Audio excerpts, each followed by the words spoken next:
Welcome to the Own Your Best Life podcast. I'm May Emson, your host, leadership and mindset coach. Here, we talk all things spiritual, mindset, business, leadership, and wellness for the modern seeker who wants to align their life with purpose and inspiration.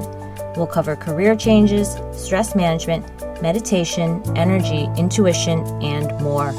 Each episode holds spiritual and practical tools to help you live a life of your wildest dreams without getting burnt out along the way. Ready to live a life on your own terms? This is the Own Your Best Life podcast. Today I want to talk to you about your zone of genius and why it was never a job title. And I call the zone of genius a superpower edge because I do feel like this is something that is your cape, it is your wings, and it is also something that gives you an edge. It helps you stand out and be a little bit different than everyone else around you. Not to be different for different sake, but to acknowledge that we do things differently, and the things that we may hate or resent or love end up being sometimes the most valuable things, whether it's about ourselves or others. And the trap that I see so many accomplished people fall into, which is why I want to talk about this today, is that they decide that their zone of genius lives inside of a job. And that the moment that happens, I notice that their entire happiness, fulfillment, all of their joy starts to feel diminished, and it's like it shrinks and it becomes a job too. And the sense of whether they're okay and if they are doing well in life rises and falls with their work, and that tends to be a really fragile way to live, which is why we sometimes feel like we are on shifty ground or we're waiting for the other shoe to drop. Because the truth is, your zone of genius isn't a role. It is the way you show up in the world. It is the thing that you do so naturally that you barely notice it. And once you see it that way, the question starts to change. It stops being, what role do I want? And it becomes, what's the work only I can do? And then the next question is, where is that valuable? And this is a completely different energy. When your zone of genius is a job, you get these lopsided lives where all you do is work. And I want to call this out because this is really important, that many times the reason that you're unhappy isn't that you actually hate your job. It's that the job is taking up too much of your life. And you have no room to express your zone of genius anywhere else. You start to feel disengaged, a little bit lackluster. You feel really bored. And you're not expressing your zone of genius in your health, in your body, in your relationships, in your fun. So the work keeps expanding because we don't really know what else to do. And then everything else starts to get smaller and shrink.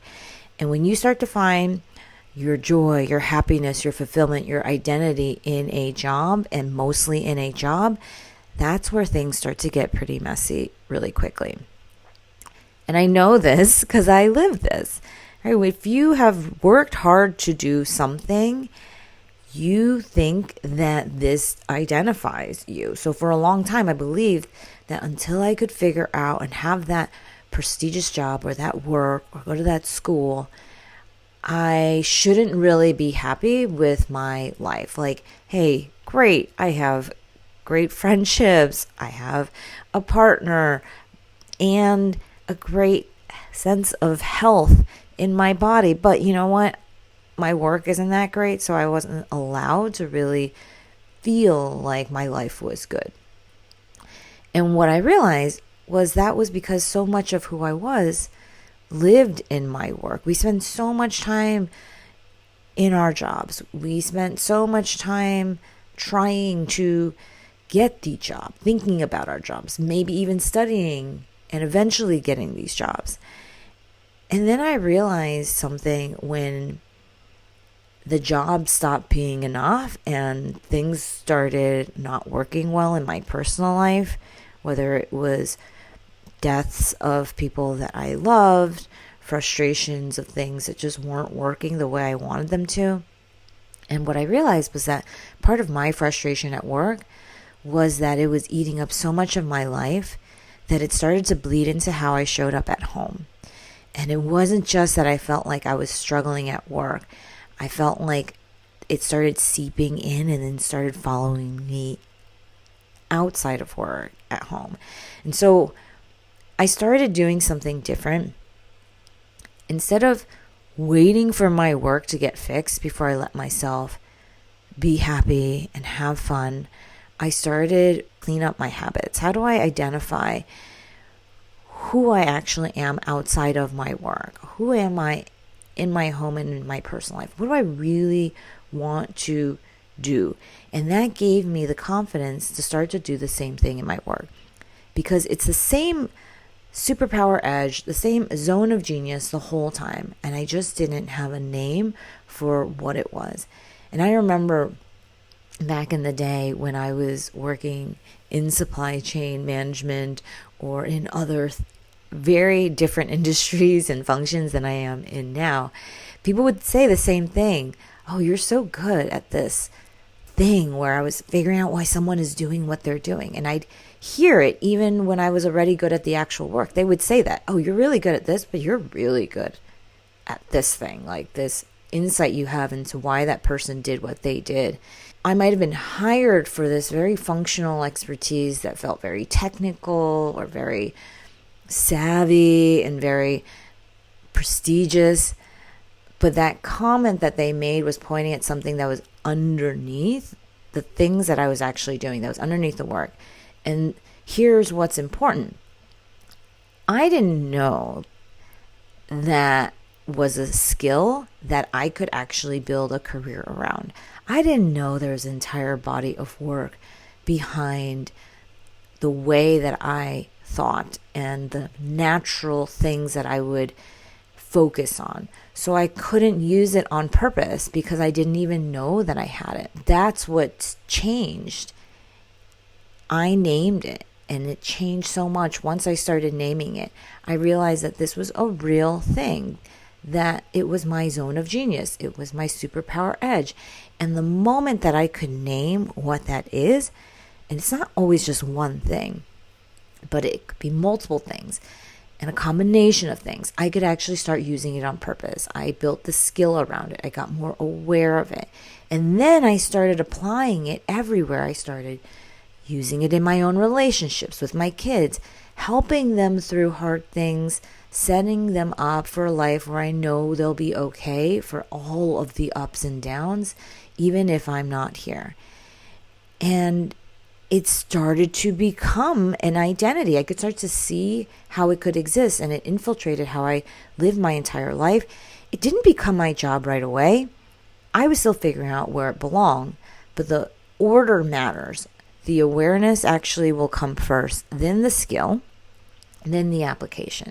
If you can have that awareness, have the skill, then apply it, this is what you start to do. You'll start to name what that gift is. You'll start to build the skill. You'll start to apply it everywhere you go and notice when and where does it make the most sense for you to apply it. The internal pull, though, comes first. You will notice, what am I endlessly interested in? You'll start to pay attention to what people keep reflecting back to you, and then you'll trust that there's a reason for it. I remember thinking, I just was endlessly interested in existential thoughts and questions about life and how do people succeed at a high level? What's the difference that makes the difference? I would wonder why relationships would be a certain way. Why did I think a certain way and other people didn't? There were all of these kinds of things that I naturally was already thinking. And I was always excited to put things into actions, to see multiple options for how I could do things. If you start to notice for yourself what those things are, what are people telling you? What are you drawn towards? something must be there. And then we go find where it shows up. And that's how you stop letting the tail wag the dog. The job does not define your genius and your superpower edge. Your superpower edge finds its way into the right jobs. Here is the problem, though, with how most people talk about your zone of genius. They treat it like something you just stumble into one day or you feel your way towards, like love. Like, how do you know when it's the one? And I waited years to name my zone of genius, and I'm doing this now so you don't have to. So I built an actual process for finding it, and I call it your superpower edge. And it's that place where these three things meet, which are your strengths, your motivators, and your personality. And your strengths are your tools. They're what you do well and how you apply these traits productively in the world. Key part, productively. And your motivators are the fuel. Think about how fulfilled you'll actually feel across all these different paths that you're weighing.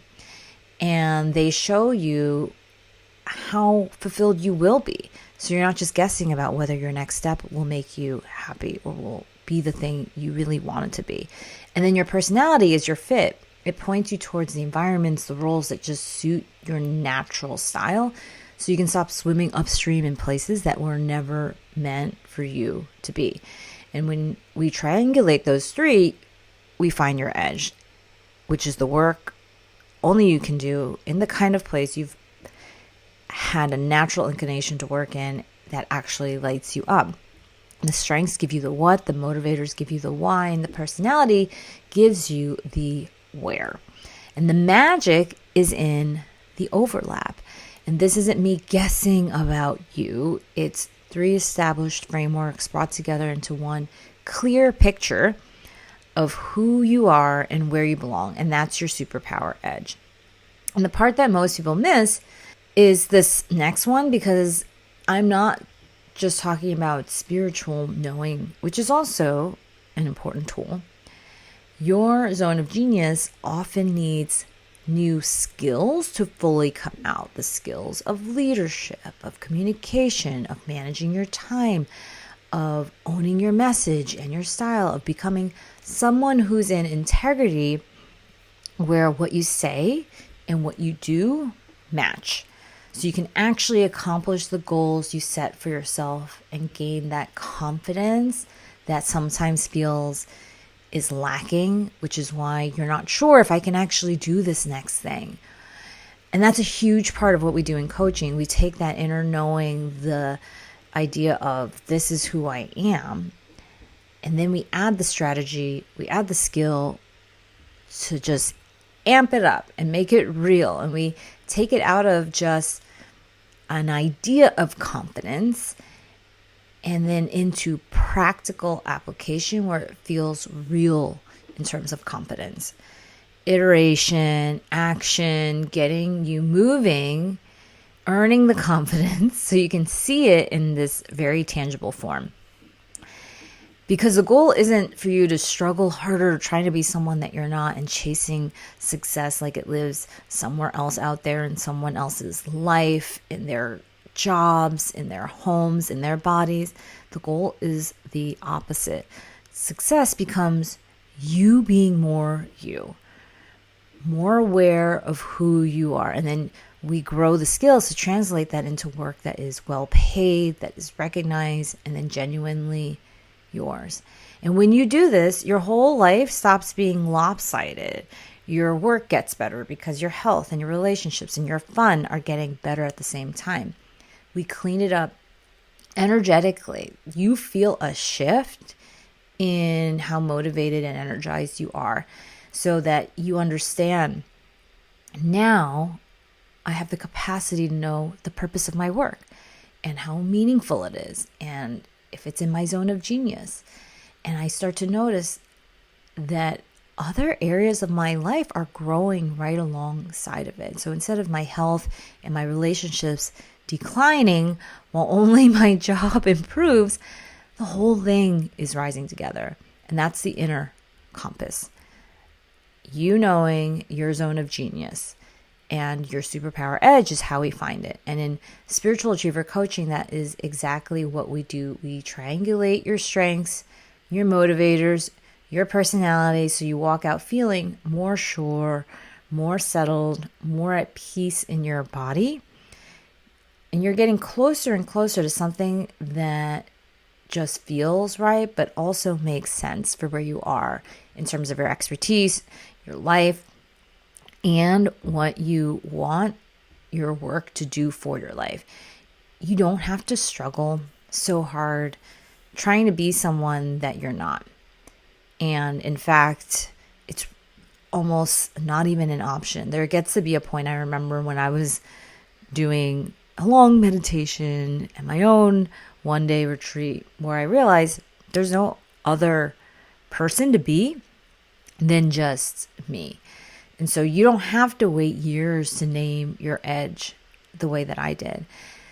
So this is the work, and there's so much more coming your way over the next few weeks. So you'll want to continue to listen in and stay close. And I'm building something that's going to help you find your own superpower edge and think this all the way through into your next chapter. You can sign up now for the webinar on the 3 steps to your dream job without sacrificing your health and relationships. Just go to the show notes at mayemson.com/244 and sign up for that training. It is on July 15th and you won't want to miss it. Love you, my friends. I hope you have a great week. And if you're ready, you can reach out. Happy to talk to you about what's next for you. And I can't wait to hear from you. Thanks so much for joining us this week on Own Your Best Life. Make sure to subscribe to the show on iTunes or wherever you listen to podcasts so that you'll never miss a show. And while you're at it, can you please rate and review on iTunes? I would so appreciate it. Share it with a friend, take a screenshot of it, and tag @MayEmson. This helps continue to get the word out. For more show notes and resources, check out www.mayemson.com. You'll have all the links to everything you heard here today. Thanks so much for listening. It's time to own your best life.